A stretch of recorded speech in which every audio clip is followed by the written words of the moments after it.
diferenciar as duas questões, ou seja, como é que os teus amigos, as pessoas com quem tu davas aqui, reagiam ao facto de tu estares a ser, nesse momento eras uma estrela em ascensão, não é? Mesmo a nível internacional. O pessoal tinha consciência disso? Tinha noção disso? Eu acho que, porque eu, diz-me se eu estou enganada, mas eu acho que quando volto cá, sempre que, agora vamos transportar-nos para aquele momento, eu vou fazer os trabalhos lá fora, desfiles e tudo, mas quando volto cá, era como se não existisse o outro lado, e sempre fui a mesma pessoa e sempre tive tudo. Talvez não fosse fácil para os meus amigos uma coisa que se chama Estatuto de Trabalhador Estudante, que é, tens assim alguns benefícios, ou não, porque depois acabas por ter que fazer as provas na mesma. Sim. Não fazes o teste naquele dia, tens uma justificação do trabalho, mas acabas por fazer noutra altura, e talvez isso não tenha sido fácil lidar depois com alguns amigos que não achavam isso muito justo.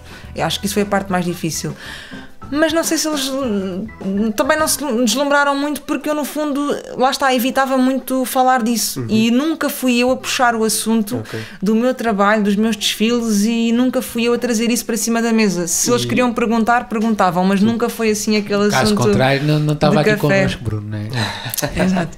E então acho que nunca houve assim, talvez a parte mais difícil foi a falta de compreensão, porque no fundo não era normal tu teres a toda a hora alguém na turma que não podia tudo, mas no fundo era considerado um trabalho. Se bem que alguns professores compreendiam, outros não, mas no fundo é considerado trabalho e estudo ao mesmo tempo. Como é que foi desfilar com essa idade, ainda por cima, desfilar assim nas grandes cidades da moda? Foi fácil. Foi? Foi, porque lá está, eu ia sempre com aquele registro, bora lá. Nunca foi um deslumbramento? Nunca foi. E eu sabia, aprendi, lá está, o que é que tinha que fazer, e adaptava-me a cada situação e a cada desfile. E então consegui aproveitá-los muito bem, porque como não ia nervosa, nem tinha assim aquela coisa de... Era muito na desportiva. Consegui usufruir do momento. E eu acho que se estivesse extremamente nervosa e fosse aquela coisa, tu queres tanto, e agora tive, e agora não consigo lidar, e agora tenho que ir, e eu acho que hoje eu não me lembrava da sensação, e eu consigo lembrar-me da sensação de todos os desfiles, porque consegui usufruir o momento. Onde é que gostaste mais? Onde é que te correu melhor, ou o que gostaste mais da experiência? Nova Iorque, porque sinto que ficaram muitas coisas por fazer em Nova Iorque. Acho que a porta abriu e eu é que a quis encostar, porque estava mesmo tudo a dar certo, e ali é que eu senti mesmo aquilo. Paris é mais difícil. Há mercados mais fáceis e mais difíceis. Paris é extremamente difícil. Nova Iorque também é difícil, mas senti que aquela era a energia. Nunca mais tiveste contactos nesse sentido, ou gente que tentasse voltar a convidar-te para participações? Depois foi assim, depois fui para a faculdade, comecei a faculdade e avisei na minha agência que, olha, eu quero continuar a ser manequim, mas internacionalmente, em Portugal continuo a fazer tudo, dá para conciliar. Na parte internacional vamos tentar alguns mercados mais próximos, tipo Alemanha, Espanha, França, algumas coisas, mas era muito Alemanha, que era muito comercial, e Espanha também, de fazer trabalhos diretos, ou seja, ia num dia e voltava no próprio dia, porque eram voos aqui perto. Sim. E às vezes faltava um dia ou não às aulas na faculdade, e continuei a alimentar essa parte da moda internacional, mas era muito ir direto e voltar. Depois, em Portugal, fiz tudo o que tinha para fazer, porque Portugal, a moda não é um meio tão pequeno como se pensa, mas também não é extremamente ao nível de Paris ou de Nova Iorque ou Milão ou outro tipo de plataforma, não é plataforma que eu quero dizer, de mercado internacional. Sim, pronto, era mercado, não era plataforma. Esqueçam isto, que às vezes também baralho. E fiz tudo o que tinha para fazer. E é aí que tu começas a entrar num conflito interno, não com marcas nem com nada, que é, eu já fiz tudo e já estou a repetir, e chega a uma altura da tua vida que tu pensas, ok, eu não estou a ter mais trabalho, porquê? Vamos tentar saber. Então como eu já tinha feito praticamente tudo o que era para ser feito em Portugal, e houve ali um ano, que foi no meu primeiro ano de faculdade, que eu estava a fazer tudo ao mesmo tempo, as próprias marcas, eu entravas num shopping e eu estava na Quebra-Mar, mas a seguir olhavas para o lado e eu estava na Lanidor, e olhavas para o lado e eu estava noutra marca qualquer, pronto, agora não me lembro das marcas todas, na Lion of Postes, por exemplo, estava em todas, e aí começa a entrar aquele conflito interno, mas eu não faço mais porquê? Porque já tinha feito tanta coisa, e já tinha feito tudo, que as próprias marcas já não queriam repetir, porque não, ela está na marca concorrente, não, está na Salsa, se está na Salsa não pode estar na Lanidor, pronto, e então aí tu começas a pensar, ok, já fiz tudo o que tinha para fazer, ir lá para fora não é outra vez uma opção, o que é que ainda posso fazer enquanto aqui estou? E agora, não sei se já vais entrar na segunda parte da carreira. Ainda não? Então pronto, agora pergunta-me o que quiseres. Mas isto para perceber que sim. Depois nunca mais voltei, continuei a ter alguns convites aqui e continuei a trabalhar cá, mas para ir lá para fora foi mesmo uma opção, porque eu tinha todos os caminhos abertos e tudo, mas foi mesmo uma opção de faculdade e trabalhos diretos com outros mercados. Foste modelo do ano em 2010 nos Fashion Awards, ganhaste o Globo de Ouro para melhor manequim feminina também nesse Lá está, ano. foi este ano onde tudo estava a acontecer. Exato. Ia-te perguntar o que é que significam hoje e o que é que significaram na altura esses prémios para ti. Muito. Primeiro, eu que dizia sempre e continuo a dizer, na altura que tu recebes um prémio, é aí que tu vês o teu trabalho confirmado. É como se te fizessem um certo verde de corrigir um teste na escola, de está certo. Portanto, aí tens o reconhecimento e é, ok, não tiveste de trabalhar à toa. Se estás a ser reconhecido é porque fizeste um bom trabalho e, acima de tudo, bora lá continuar. Era sempre esta interpretação que eu fazia dos prémios.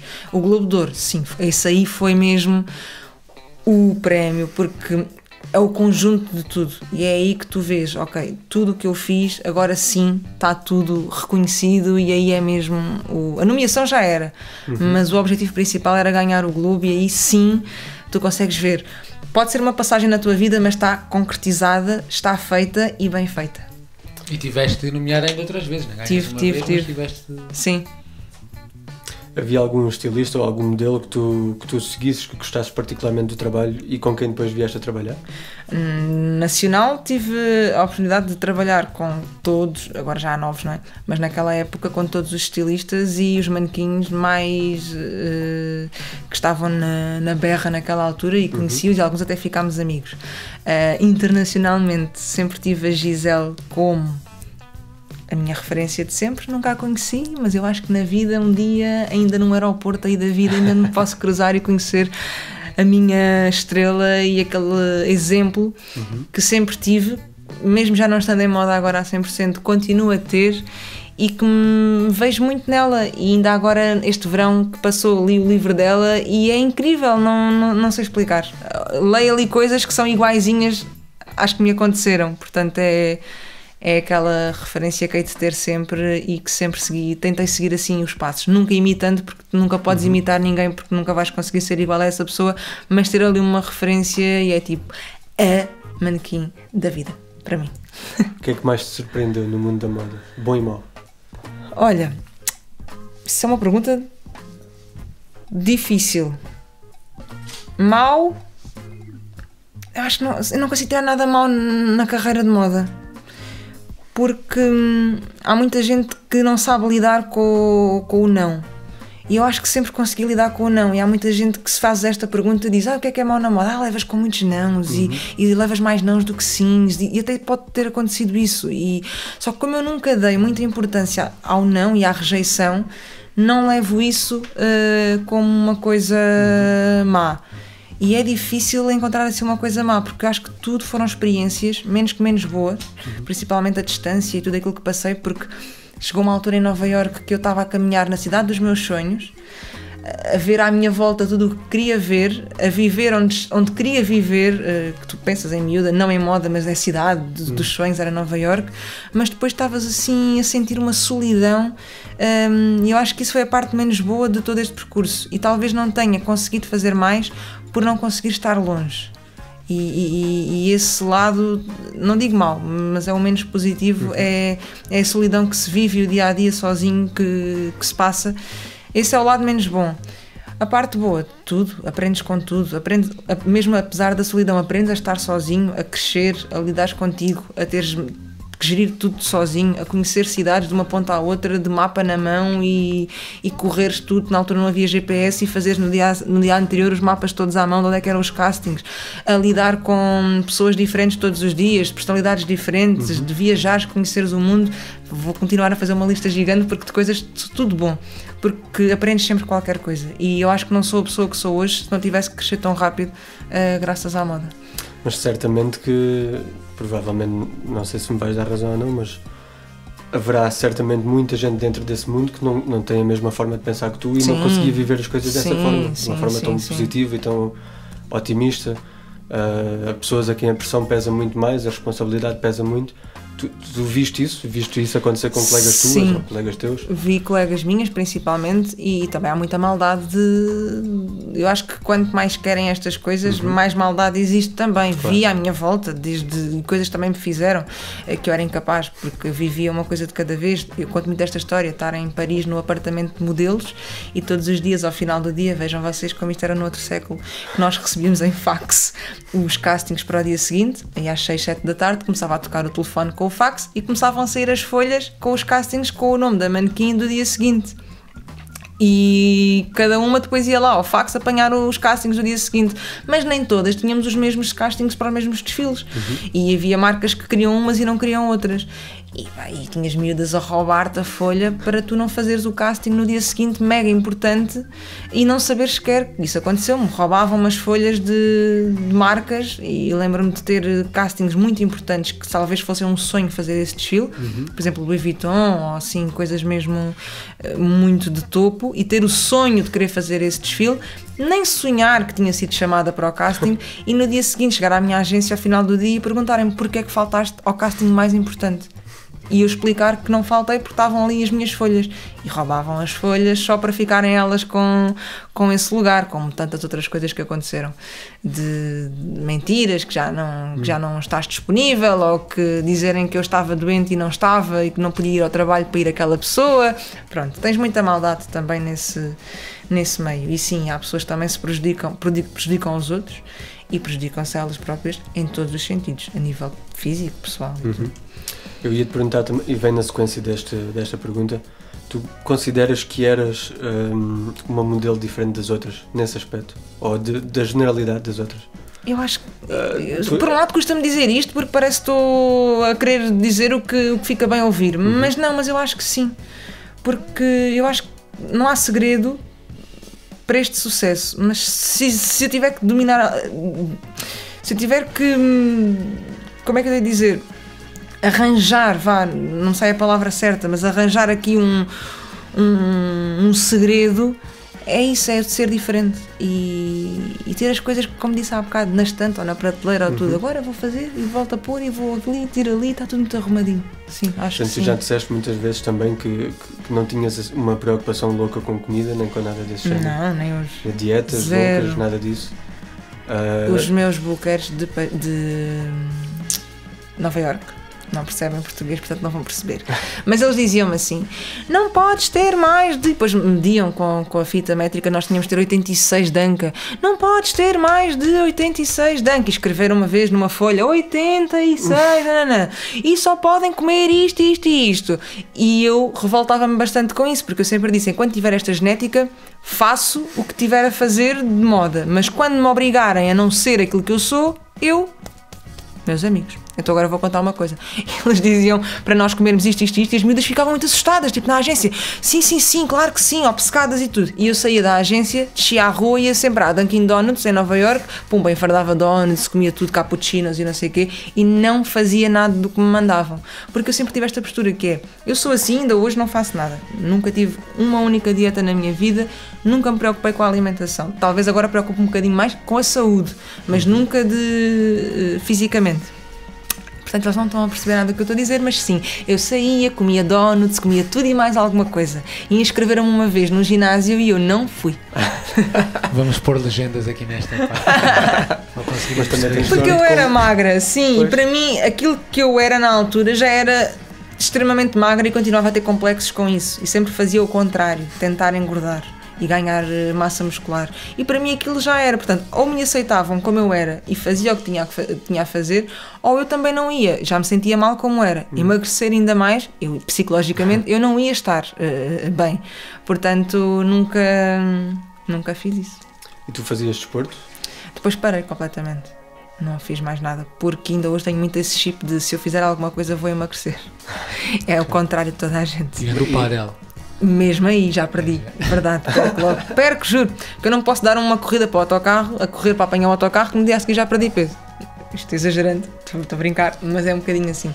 Então nunca fiz nada, e sempre disse isto: olha, no dia que não me aceitarem como eu sou, bora lá, há mais coisas para fazer, há mais vida, há um balcão para ir atender, há mais coisas para fazer. Portanto, sempre foi esta a minha postura desde o primeiro dia. E os donuts eram ótimos. Tu depois tiraste o curso em Psicologia, não é? Já explicaste mais um bocadinho o porquê de teres ido para esse curso. Acabaste por nunca exercer, não é? Não, depois concluí a licenciatura e inscrevi-me no mestrado.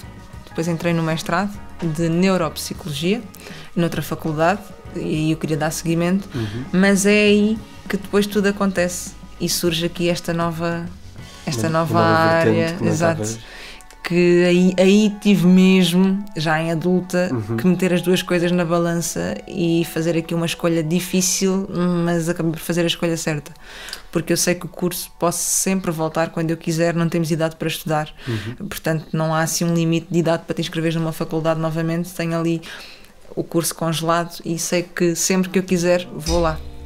Pronto, eu a tocar em coisas. Eu que falo muito com as mãos. Estou aqui com a gravada. Ia-te perguntar se te vês alguma vez ainda a vir a exercer. Eu gostava muito. Porque eu tenho todas as oportunidades, o privilégio de trabalhar no meio em que trabalho, de conhecer pessoas, de tudo. Mas há dias que eu gostava de estar num hospital e ter o trabalho das 9 às 5. E toda a gente diz, mas isso é uma rotina péssima. Não, eu acho que como nunca na vida, desde os 14 anos, tive uma rotina, claro. E ainda hoje em televisão não há uma rotina, tu não sabes a que horas é que entras, a que horas é que sais, não há uma coisa assim direitinha. Eu acho que quero saber o que é ter rotina, e agora estão a dizer, nem queres imaginar o que é ter uma rotina, é péssimo, sabes, todos os dias das 9 às 5 estás ali, e às vezes às 6 ou às 7 é que sais.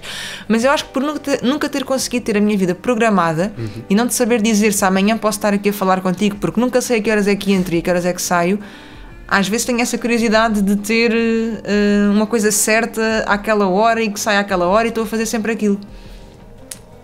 Mas pronto, matem-me se quiser. Então e agora mas finalmente... gostava de ter esse contacto. E agora finalmente, como é que surge a televisão na tua vida? Então, voltando aqui àquela fase que a moda estava praticamente arrumada em Portugal, estava tudo feito e agora era só repetir as coisas, sempre que possível, e esse conflito entre marcas de já ter tido a oportunidade de trabalhar com todas e não fazer mais e não perceber, mas será que já não tenho condições físicas? Será que não? Depois percebi que era porque já estava tudo, não podem estar sempre a meter a mesma miúda efetiva nas marcas todas a toda a hora. Pensei, vou-me dedicar mais então aos estudos, fazer estes trabalhos diretos, e quando eu estou a caminho do mestrado, pensei assim, olha, eu vou-me dedicar a isto, mas eu tenho aqui um bichinho que é a apresentação, e por curiosidade, eu sempre disse que antes de arrumar o meu lado profissional para sempre, ainda gostava de tentar mais uma coisa. Se desse, eu ia. Se não desse, ficava arrumada, a moda começava a ficar arrumada pouco a pouco, e a neuropsicologia começava a vir ao de cima, e era por aí o caminho. E foi precisamente nesta altura, quase a acabar o mestrado, decidi inscrever-me, nos tempos livres, num curso de apresentação, que não existem, é muito raro haver workshops de apresentação, é a coisa mais rara hoje em dia de encontrar. E naquela altura, por incrível que pareça, surgiu um workshop de apresentação, com o Nuno Heró e com a Teresa Guilherme. E diz, olha, não perco nada, é ao final do dia, 1 horinha também, olha, vou e logo vejo se isto é uma coisa que dá ou não dá, se tenho jeito ou não tenho jeito. E comecei a gostar imenso daquilo. Fiz o workshop sem pressa, sem querer procurar nada, e lá está, é a minha estrelinha que anda sempre aí, que um dia ligam-me da minha agência, olha, tu não fizeste um workshop em apresentação? Sim, e gostavas? E eu, já agora, então olha, há um casting a decorrer, que isto é super raro, a ver este tipo de castings, para o The Voice. E eu, tipo, tens noção do que é, depois de um curso um pouco intensivo e tudo, o The Voice. Claro. Vou ou não vou? Aquela coisa. E fui com a mesma postura que fui para o concurso do Elite Model Look. Olha, eu vou. Eu não sei fazer isto. Vou fazer aquilo que sei. Bora lá. E o casting era nada mais, nada menos do que estares na rua, em contacto com as pessoas, fazer vox pop. Muito obrigada. Se é preciso faca... Olha, deixa lá estar a faca aí quieta. No Largo da Graça. É fã do The Voice Portugal? Sou. costuma ver o programa? Todos os domingos. Aparece gente de muita qualidade, sem dúvida nenhuma. Meu amor de longe. E as nossas meninas? Gosto das duas. Também não é das coisas mais fáceis para quem está a começar. Sim. E eu fui para o Chiado, estava lá a equipa, eu não sabia o que era uma câmara, assim ainda sem ser o curso. Deram-me um microfone para a mão e disseram: és a repórter do The Voice e vais ter que fazer uma reportagem. Portanto, este é o teu casting. E eu, fiz aquilo que sabia e aquilo que não sabia. Ligaram-me mais tarde, passado 2 dias, ficaste confirmada para ser a repórter V do The Voice Portugal. E pronto. E a partir daí fui outra vez com uma miúda que entrou nas Amoreiras, com a bola de basquete debaixo do braço, com uma mochilinha às costas e bora lá, mochila invisível, mas bora lá trazer mais bagagem para a vida. E assim foi. O que é que recordas dessa experiência? Foram ainda 3 temporadas? Que Foram fizeste 3 lá? temporadas, sim, foi incrível, foi o meu primeiro contacto, aprendi tudo, depois também tinha pessoas ao lado, desde os apresentadores, a Catarina e o Vasco, pessoas incríveis, de exemplo, daqueles que tu ficas mesmo a babar, a olhar, tipo assim, como é que eles estão a fazer, e depois tinha uma equipa por trás que ajudou desde o primeiro dia, sabiam que eu nunca tinha feito nada em televisão, explicaram-me tudo, e logo ali levei logo com, assim, várias coisas, que era a reportagem, os diários e fazer pivôs e aquelas coisas todas, e os diretos. Portanto, logo aí tive assim o meu primeiro pré-AVC da vida ao entrar em direto. Portanto, foi uma boa escola. Eu acho que o The Voice, há muitas escolas boas, mas o The Voice é uma escola incrível. E depois a dimensão que aquilo tem. Claro. Agora que estou cá fora e continuo a ver o programa às vezes, é que isto era mesmo. E lá está, ainda bem que eu fui com aquela postura de vamos ver o que é que isto dá. Porque se tu queres muito, depois não consegues. Sim. Sentiste muito nervosa, mais nervosa aí do que nos estou nervosa desfiles? nas galas, meu Deus, aí sim. Eu acho que nos desfiles nunca tive estes nervos e na televisão ainda hoje, sim. As galas em direto agora já não, porque já me habituei, mas as galas em direto é como eu disse, é o meu pré-AVC, porque aquilo era uma coisa, porque o gravado, tu sabes que está gravado e se tiveres um SOS tu cortas e pronto, mas o direto tem uma adrenalina boa. Agora, na altura era um misto, porque não sabia gerir. E eu acho que existem 2 tipos de nervos, que é os nervos bons e os maus. Os bons são aqueles que tu tens o sentido de responsabilidade e que depois a coisa flui e quando termina é como o carrossel, quer outra vez. E naquela altura eu não sabia ainda lidar com isso, então era assim, aqueles nervos que me prejudicavam e eram maus, mas depois no fim não se notava nada em televisão e eu pensava que tinha sido um desastre e depois as pessoas, estavas ótima, não estavas nervosa, e eu, o quê?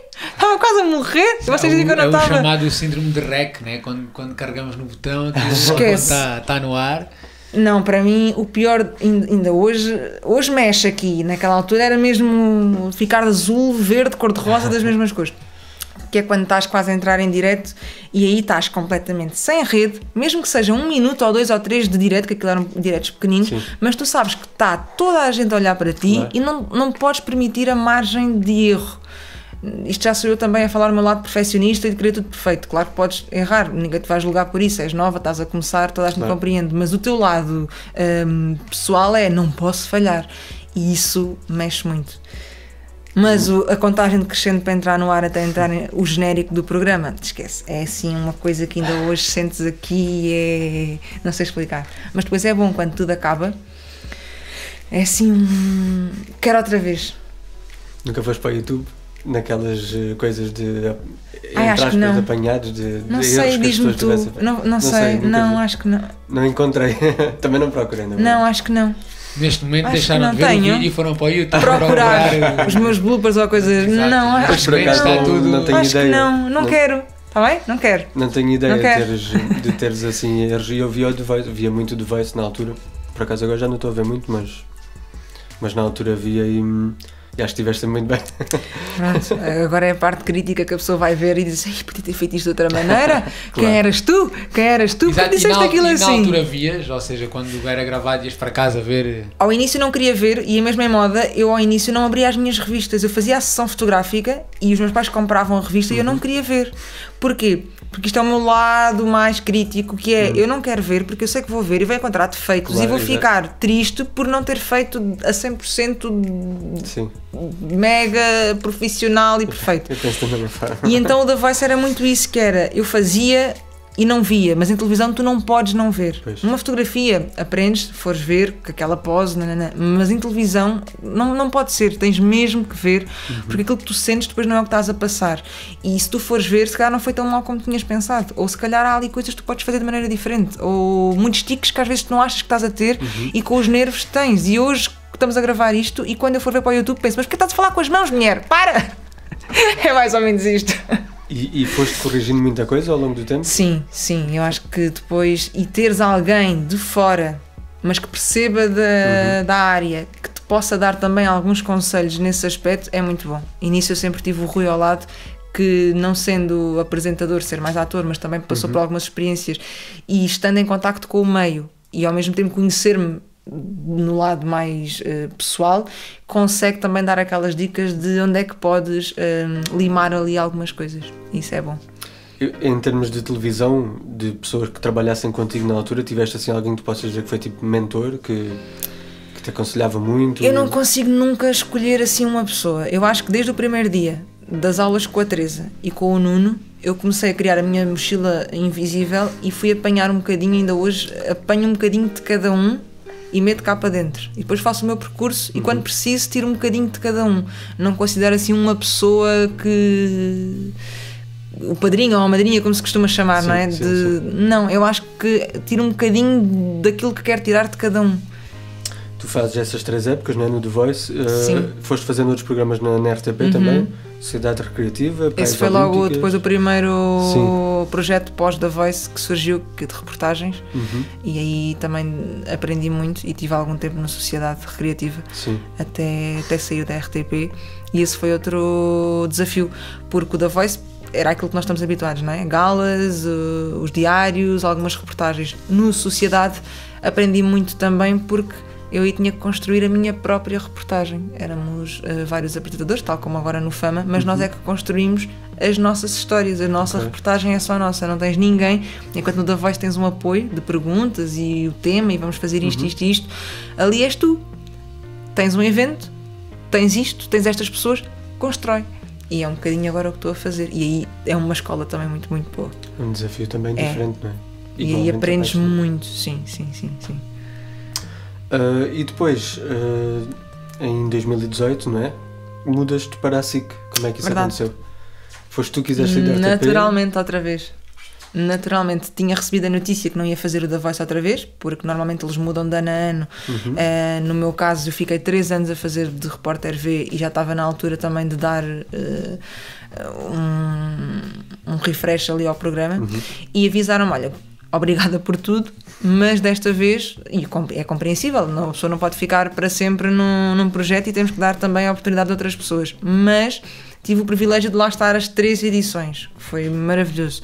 E nessa altura, mas tudo naturalmente outra vez, lá está, vamos voltar aqui ao ano 2005. Saí do The Voice, continuava a fazer a Sociedade Recreativa, entrei de férias e surgiu um convite do outro lado, ou seja, daqueles que metem outra vez na balança, tipo, o que é que eu faço agora, vou, não vou, é mais um projeto, é mais um desafio, e decidi aceitar e pronto, e sinto sempre que está feito, está bem feito, está ali, foi incrível, aprendi e bora lá somar mais alguns pontos e conhecer também outras pessoas e outros projetos que continuam a desafiar, não podes ficar a vida toda a fazer sempre o mesmo. E como é que foi? Como é que foste acolhida na SIC? Olha, já as conhecia, porque as minhas colegas do Fama, principalmente porque como eu fazia a Sociedade Recreativa, que era mais ou menos o mesmo registro do Fama Show, que era reportagens e estarmos no terreno, encontrávamos muitas vezes eu para a RTP e elas para a SIC com a mesma reportagem.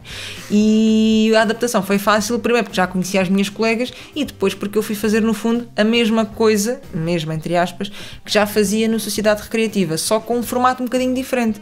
Os eventos são os mesmos, mas o formato pode ser um bocadinho diferente e a abordagem um bocadinho diferente, mas com calma e passo a passo comecei a perceber melhor a linguagem do programa e tentar apanhar também aquela linguagem mais descontraída e tudo, e acho que foi fácil Sim, sendo também. que o registro é um bocadinho diferente do Sociedade Recreativa. Tens a mesma, lá estás no mesmo evento se for preciso, mas o Sociedade tinha um registro um bocadinho mais longo, em reportagens maiores, muito mais sério, muito mais coisa. O Fama faz a mesma coisa, mas tens que desconstruir aquela reportagem. Nós chamamos peças, portanto é desconstruir a peça. Talvez no início tinha alguma dificuldade, porque eu gosto muito de fazer o que tu estás a fazer neste momento, que é a lição bem estudada, pesquisar muito e fazer. A E nossa ali no vasta Fama equipa de pesquisa. exato. E no Fama não é isso. Claro, tens noção do que é que ali está, mas tens que desconstruir e levar as coisas para o registro mais leve, boa onda, e ao mesmo tempo dares essa informação do que é que se está ali a fazer. E eu ainda estava assim com o chip um bocadinho ao início de muito construído e tudo, mas lá está, são projetos diferentes, tens que te adaptar ao projeto. E depois comecei a entrar no barco e pronto. E é uma alegria, o Fama Show, aquilo é uma alegria. Como é que tu Para quem faz e para quem vê. Vocês dão-se todas bem? Não há aquelas Há coisas sempre bags essa e não sei história, quê? não aguento. Toda a gente quer que existam problemas entre as apresentadoras do Fama, desde o primeiro dia do Fama, que há sempre aquela coisa, e 5 mulheres, e dão-se bem, e dão-se mal, vocês não se devem dar bem. Todas damos-nos bem. Não há problema, vou fazer assim um comunicado um dia. Tá bem. Não há problemas entre nenhuma de nós, damos-nos bem. Na realidade, nós quase não estamos juntas. E agora na quarentena e nisto tudo é que não estamos mesmo, porque nós gravávamos estúdio uma vez por mês. Aí estamos as 5 juntas, mas depois cada uma, durante as semanas, tem a sua reportagem e nós nunca nos cruzamos. Sim. Agora entramos em quarentena, teletrabalho, reportagens em casa, agora é que não temos estúdio, não nos vemos mesmo. Portanto, acho que nem sequer há margem para andarmos todas à discussão e tudo, como muita gente quer fazer passar essa ideia. O Rui Porto Nunes vive contigo. Ora, aí está, e a coisa está a dar certo há 7 anos, portanto não há exatamente. razão de queixa. E olha, aquele é escorpião e é muito exigente. Essa parte aí já não percebo nada. Pois não, aqui teríamos de chamar o Lourdino para vir aqui. Pronto. O Rui já contou esta história em mais do que uma ocasião, mas eu queria ver da tua boca porque Qual? acho que nunca ouvi a história de como é que ele te pediu em namoro. Do Como é que tu McDonald's. reagiste? Agora, Para já, não sei se as pessoas já sabem da história, se quiseres contar. Como é não, já uma vez ele contou, acho que foi no da RFM, Sim. acho que foi aí que ele contou e que ficou público. Lá está a imprensa querida, os meus colegas que depois fizeram logo tipo inédito o pedido de namoro. Sim. Como se tivesse sido naquele momento. Exatamente, mas eu agradeço. Falem bem ou falem, olha, falem. Foi engraçado porque naquela altura, se calhar não achei assim. Foi em Albufeira, no McDonald's, e eu nem sequer sonhava que, para mim, o pedido é de casamento, não é tipo o pedido de namoro, nem toda a gente já faz pedidos de namoro.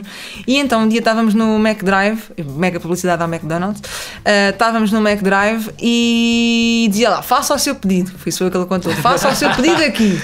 E ele foi lá, boa tarde. E eu no carro. E ele, olha, posso pedir tudo o que eu quiser? E a senhora, sim. E ele, olha, mas posso pedir mesmo tudo? É que aqui diz, faça aqui o seu pedido. Tenho certeza que eu posso pedir tudo? E a senhora, pode. E ele, então espera aí só um bocadinho. Então mete uma música muito linda, dos King of Lean, no máximo, e depois diz assim, não sei o quê, não queres namorar comigo? E as senhoras do outro lado, tudo a bater palmas e pronto. E eu assim, tipo, a minha resposta foi, pois, agora não posso dizer que não.